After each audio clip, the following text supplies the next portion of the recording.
Hi, what is the point of Christmas all about?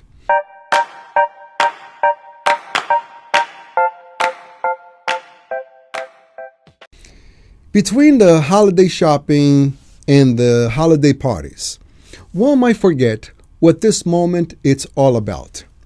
Christmas is the birth of Christ. And according to historians, this very special being was born more than 2,000 years ago.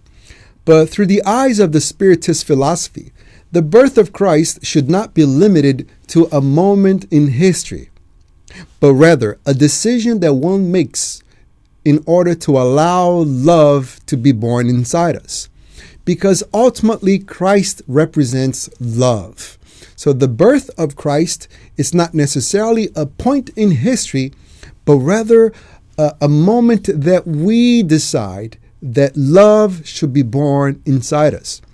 Now it begs the question, why should I want love to be born inside me? If I don't have love inside me, I probably have indifference, untrustworthiness, skepticism, or at times even hatred. These are powerful emotions, power point of views of life that actually can make one very miserable. Because when you hate someone, you drink the poison expecting your enemy to die. So these emotions, they actually destroy the person who feels them, not necessarily the object of these emotions. So that's the reason why, one of the reasons we should allow love to be born inside us. There are many reasons why love is important in our lives, but that is just one of the useful purposes. And one might ask next, how can I allow love to be born inside me? Well, that's why we use the story of Christmas, especially its symbols, in order to make love born inside us. You see, the story of Christmas are full of symbols, and symbols, they need to be decoded in order to be practical, in order to be applicable in our daily lives. Just like mathematical symbols and physics symbols, they represent the laws of nature, that represent different mathematical functions. If I don't understand what they represent, they are useless for me. So those who believe in Christ, they use the story of Christmas and they read it literally, and unfortunately, they don't absorb the full lessons of what these symbols represent. And because I try to keep this video very short, I'll give you just one tiny example. The stable, for example, the place where Jesus was born, and the manger, the actual object that he was placed by Joseph and Mary so he could fall asleep as a baby. These objects, that place actually represent humbleness. And what is humbleness? In order for me to understand humbleness, it's easier for me to explain the antonym of humbleness, which is pride and arrogance. What is pride and arrogance? It's to think that we know everything. It's to think that we are more than we actually are. An arrogant individual never grows, never learn anything new. And why is that? Because they think they know everything. Then there's nothing else to learn. Now, if one has humbleness, it means we are aware of our own ignorance. We are aware of our own lack of knowledge. Therefore, we know how much work we have to do in order to move forward, in order to progress. So a humble individual is constantly learning, is constantly moving forward. So the question is, why has Christ commenced his mission by teaching humbleness?